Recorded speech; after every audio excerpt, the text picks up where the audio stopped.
if you've got a diversity of opinions, if everyone brings their own ideas together and everyone says, hey, I approach it like this. That's interesting. I had this idea here. How about you combine the two of those? That is where the magic happens, and that is how you turn a good idea into a brilliant one. You're listening to Elevate, the official podcast of Elite Agent for real estate industry sales professionals, property managers and leaders. With thanks to our partner Connect Now, Elevate brings you the best tools, thinking and strategies to elevate your results. To get access to all of Elite Agent's premium resources, including a detailed episode guide for this podcast, visit joineliteagent.com. And for more information about how Connect Now can make moving easier on your clients, visit connectnow.com.au. Here is your host, Samantha McLean. Hey everyone, it's Sam here. Today's guest on the Elevate podcast is someone I'm super excited to chat to. He's worked in advertising on above and below the line campaigns for big name accounts, including the Commonwealth Bank. He's an entrepreneur and has launched multiple startups, including the incredible Junkee Media, who publish those super entertaining batchy recap videos. He's the author of the award-winning Cult Status, How to Build a Business People Adore, and Killer Thinking, How to Turn Good Ideas into Brilliant Ones. And did I mention that he'll be one of our presenters at Elite Retreat in Bali in July? So without further ado, Tim Duggan, welcome to the show. Thank you for having me, Sam. And I am very excited to not only chat today, but also to come to Elite Retreat in Bali. It's great to have you on the podcast. I've long been a fan of your work at Junkee, even though I'm in completely the wrong demographic for it. And I'm super excited to have you at Elite Retreat in July. Are you excited to get there? I really am. I love Bali. I think Indonesia's one of my most favourite places. And I look forward to just meeting agents and everyone else in the real estate industry and talking through some of the ideas inside my book, and hopefully just having really interesting, meaningful discussions with people about how to build really strong communities around their businesses. I think real estate agencies in particular are the definition of what a community is around a business. They are literally in a physical location that's often close to people. It's a real emotional transaction that happens when you're talking about people's houses. And so there's this real ability for real estate agents in particular to just build really strong communities. And that's something that I can't wait to talk to people about in July. Yeah, absolutely. And so just so we can get to know you a little bit better, because you've had an amazing career, you've acted as an advisor to many businesses and sectors over the years. So can you give us a little bit of a background on some of the work that you've been involved in? Sure thing. So I started straight from school. I wanted to go into advertising. I'd always been interested in marketing and things like that, but I had no idea what it was or how to get into it. So I started in the mailroom of an advertising agency in around the turn of the millennium. So some of your listeners might know what mailrooms are. Anyone younger than 40 probably has no idea what a mailroom is. But I would go around to the desks of creatives, account management, accountants, the CEO, and deliver their mail. And when I sat down with them, I would talk to them about what are you doing and how does this work and how do you come up with ideas and creativity and how do you market things? And it was this really amazing stage for me to understand what I wanted to do with my life, how advertising worked, how marketing worked. I was in it for a couple of years when I started following one of my other passions, which was journalism. I'd always loved writing at school. I watched the movie Almost Famous and said I wanted to be like that kid in Almost Famous who goes on tour with the bands. And so I very precociously started contacting the editor of Rolling Stone in Australia saying, I want to write for you. I want to do album reviews for you. Have you considered this angle? What about this story here? Despite the fact I had no experience, I'd hardly written anything before, but I knew I just really loved it. And I loved electronic music, which was my in with the magazine. So I then eventually got a gig as being one of the main contributors to Rolling Stone Australia, writing most of their electronic music coverage for a few years. And that was where I really fell in love with music and journalism and how to create content for people that really resonated. It was around this time, in about the mid-2000s, that some friends of mine had started a online music community website called In The Mix, which is all about electronic music and going out. And I saw what they were doing. At the time, I had recently come out as gay, and I was starting to put some events on in that space. And I said to them, does anything exist like in the mix for the gay and lesbian community. And I did a bit of research and realised it didn't. And so with some friends, I launched my first website, which is called Same Same, in 2006, I think it was. It all gets a little bit hazy once you start getting back that far. Yeah. And that was a community website where we had news and reviews and photos, and it was a really amazing for me because it was one of my first tastes of how you build a really strong community around events, around online forums, around bringing people together and giving them somewhere to an altar, essentially, to come together. And Same Same then grew into this really interesting website. We sold it in 2010 or 2011. And some of the business partners left the business, and myself and my main business partner, Neil, then launched Junkee in 2013, which was a pop culture site originally for young Australians. And that company then kind of grew and grew until we had about 60 or 70 full-time staff. We published Junkee, which was for news and politics and pop culture for Australian millennials. We had Punky, which, as you mentioned, did the Bachelor recaps and things like that, which was really fun. We did a partnership with Qantas called AWOL, and we had a bunch of really great long-term partners like American Express and Netflix that we did all their social media for Australia and New Zealand.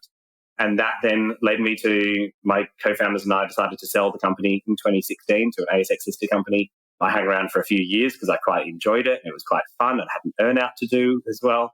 And then I left in 2020 and started writing books, and currently writing my third book as I travel the world, which is pretty fun.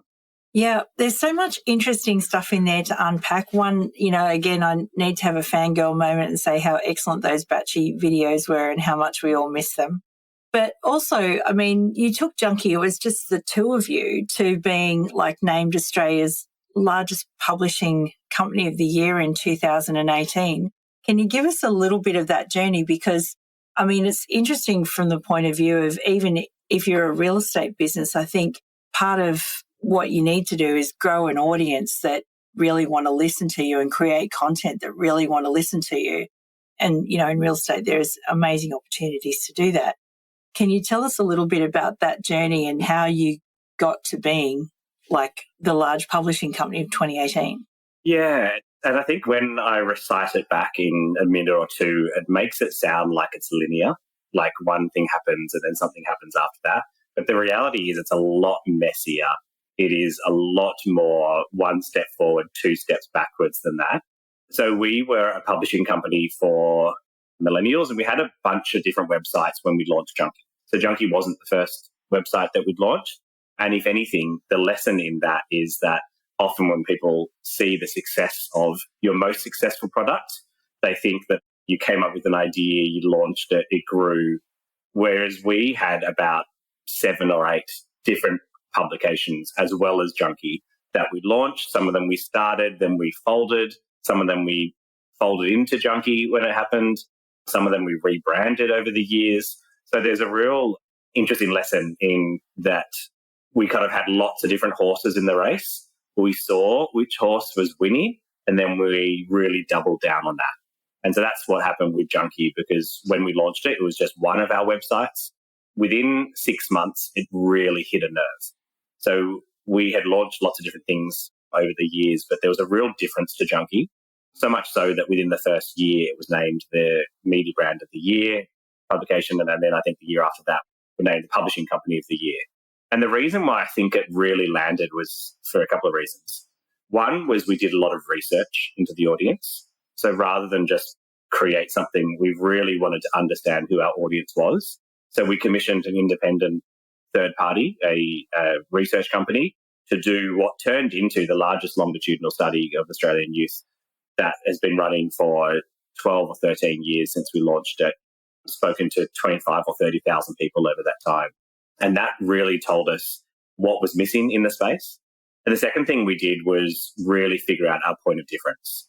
So at the time, in the space that we were in, which was youth publishing, there was a bunch of other publishers who existed who all did really good things, and they had their niche.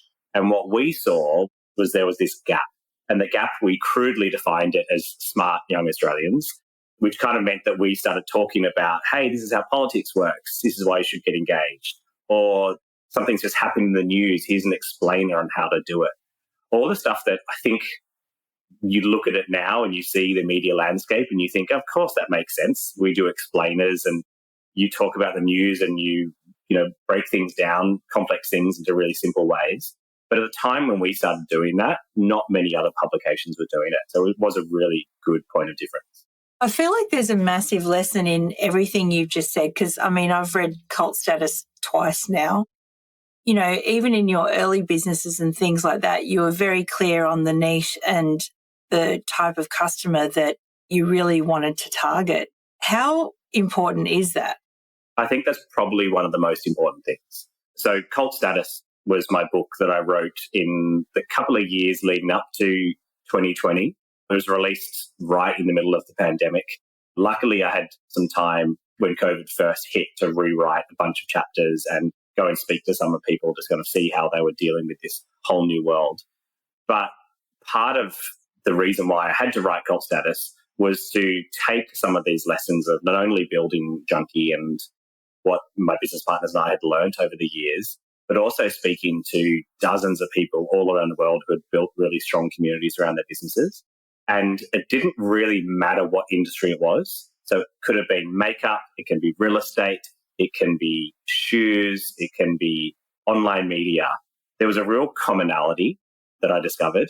And one of those commonalities was that the very first thing, the most important thing to do when you think about wanting to create something or wanting to build a strong community is what I call in the first chapter of the book, think impact first, is to really distill it down to think not about numbers, not about how much money you want to make, not about how many sales you want to get, but think through what that actually means in terms of the human behind that. So what is the impact that your business will have if you are successful?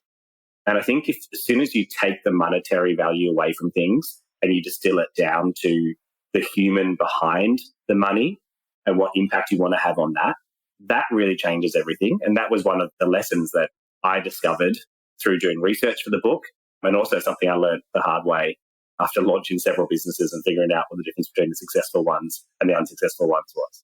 Yeah, well, actually just that one thing is something that I've thought about a lot as well since reading it, because it might or might not surprise you to know that the first time I read that book was before I met you. It was my 21-year-old daughter who recommended it because she said, oh, you're in publishing, you should read this book about how to build a business that people adore. And I love that line, how to build a business people adore.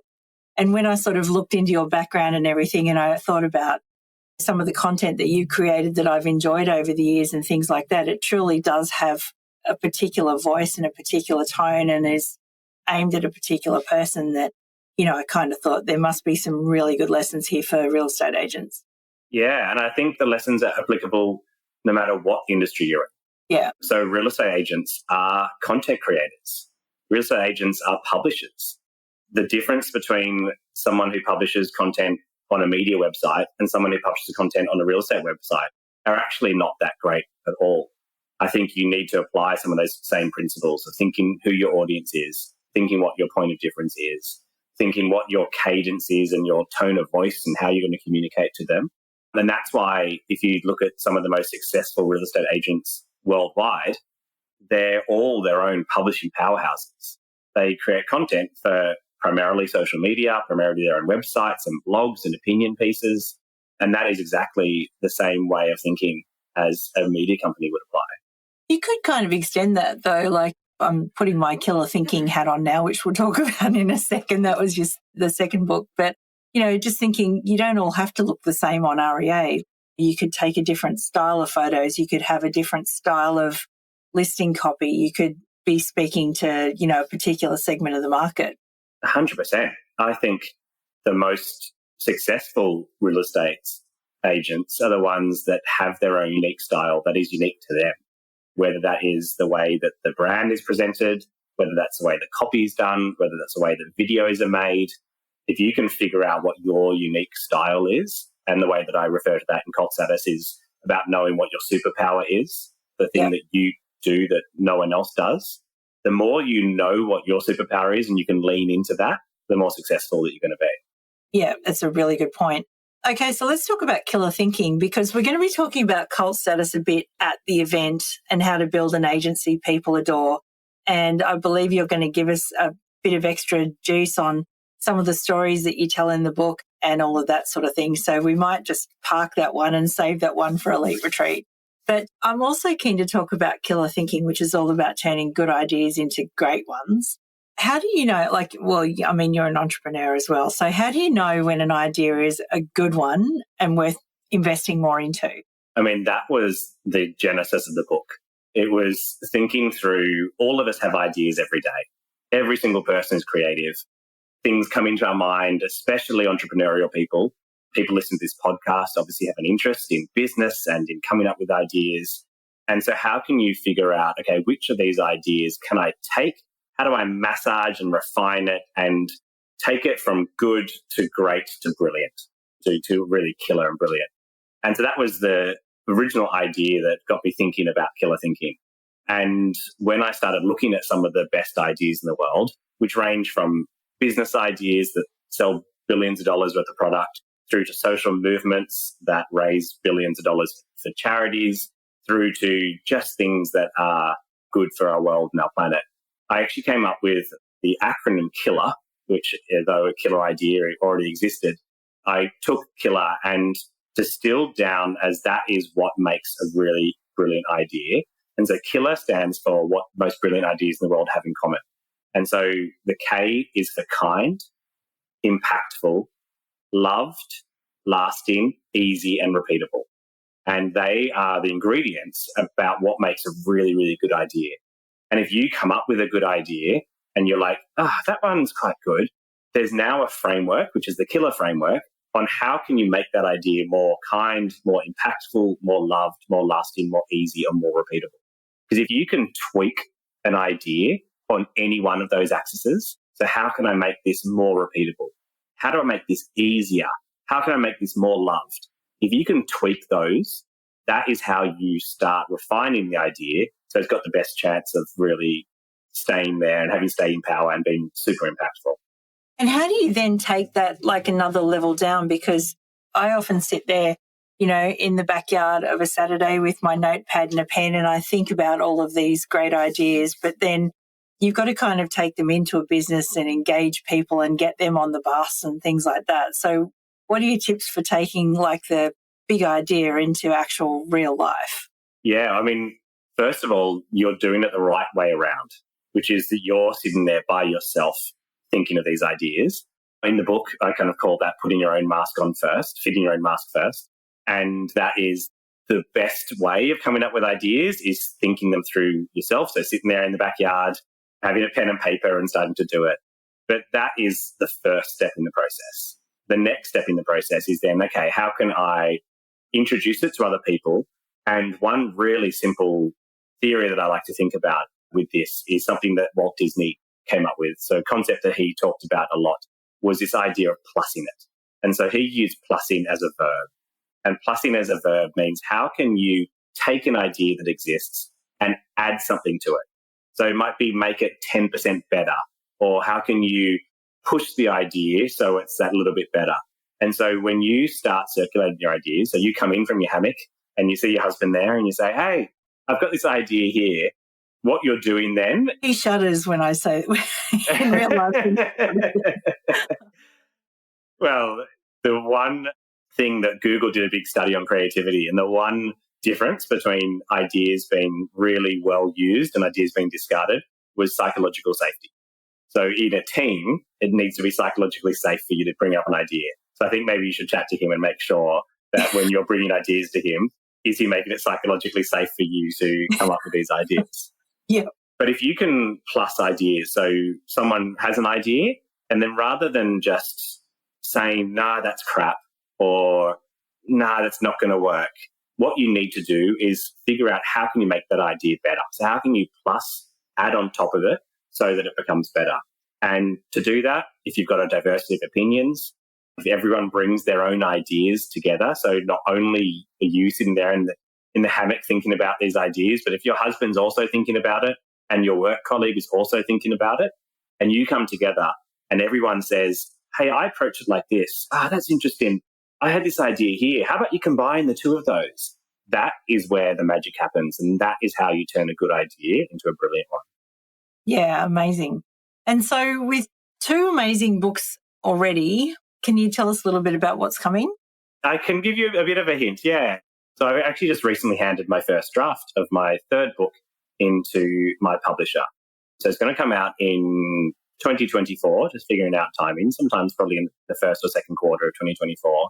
And it's all about this big topic that involves all of us, which is the future of work. So during COVID, all of us had this house of cards of what we think about work and the way that we've worked and our parents have worked and our grandparents have worked. It all fell over. And all of a sudden, in this post-COVID world, this new normal that we're adjusting to, we're trying to figure out how do we want to put it back together and in what way can we think about better ways of working.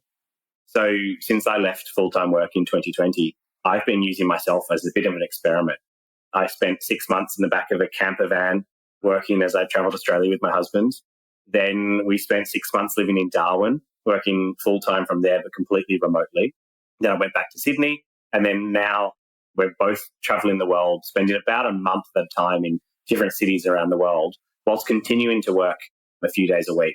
And so I've used this time, not only my personal experience, because I'm very privileged to be able to do this, but I've used the time to sit and talk with experts on remote working, experts on 4-day work weeks, experts on all of this hybrid world that we're living in, from Yale University to Stanford to Oxford to Sydney University, and try to figure out where the consensus is on where are these cards going to land in the future for how we work. And is there better ways of working? So that's the rough topic that the book is about. I'm hoping to find a way through that big topic to help show people a better way of working. And that's the conversation I'm having with my publisher at the moment. We're going back and forward on a bunch of ideas, and it's really probably the most important, biggest topic I've dealt with. Yeah, I mean, look, that's a super interesting topic, actually, not just from the point of view of where you work, but where you live. So that probably ultimately will have a big impact on the real estate industry too, as people, choose where they want to work from. A huge impact. I think it will affect the way our economies are run over the next 10, 20 years, the way our offices are run. Because the one thing that has not returned to normal, whilst post-COVID, people are no longer searching for how to bake sourdough bread and, how to do trivia online. All those things have kind of come back. But the one thing that has stayed the same is this world of hybrid working, where you can work some days in office and some days not, and remote working. That has not changed in the last 3 years since COVID first hit, in terms of the changes that have happened, have not gone back to normal. And that is going to have a huge impact for real estate, for society, for how we live and work. Yeah. I see you as someone on the cutting edge of a lot of trends through your work with the Digital Publishers Association, which we're a part of, and all of that sort of thing. But what are some of the big global trends you see at the moment that are going to really have a big impact over the next few years? There's loads of trends. And as you mentioned, the chairman of a group called the Digital Publishers Alliance, which is a group of the leading independent digital publishers in the country, and very proud to have Elite Agent as one of our members there. And there's a lot of trends coming. I think the biggest one, and I've been researching this in the book and kind of going into it, but the book is not about this, but I can't write about the future of work without talking about artificial intelligence, AI, ChatGPT, all of the changes that are kind of coming from that. Probably the biggest changes that I've seen since since the iPhone in 2007 or 2008. It feels like there's this rush of energy where something that we always knew was being worked on in the background, that sure, robots will eventually come one day and sure, they'll do things better than we can. All of a sudden, there's a real life test cases that we can use today on how to make our businesses better. And I think that we're just at the tip of the iceberg of how artificial intelligence or artificial general intelligence is going to change our lives. And it's fascinating. It's scary. It is all of the above. Yeah, I think it is very interesting. I mean, you just mentioned Google and Bing. for how many years has Google been the only game in town, and all of a sudden now it's not? Yeah, I think in the same way that the mobile phone ushered in more businesses and entrepreneurship and companies and ideas that could only exist through that platform, I think the same way that AI is going to usher in businesses and companies that we have not even thought of today that will start to question some of the dominance of some of the bigger players. However, the bigger players are so large and so dominant and so wealthy and so influential that they will still have an important role to play in whatever that future is, because they'll probably just end up buying some of these companies. Yeah, what a time to be alive, hey? It's extraordinary. It really is. And I think if the changes that we've seen in 3 months of this, and I know GPT-4 is going to come out soon and have even more capabilities, and then I'm sure there's 1,000 other variations beyond that over the next decade. We're just at this tip of the iceberg for this, and I think it's going to be fascinating. And I think the lesson in it is that technology always changes. It always increases at an exponential rate, and you've kind of got two options. One is to sit back and say, I don't trust this thing, I don't like it, I wish things went back to what they used to be before.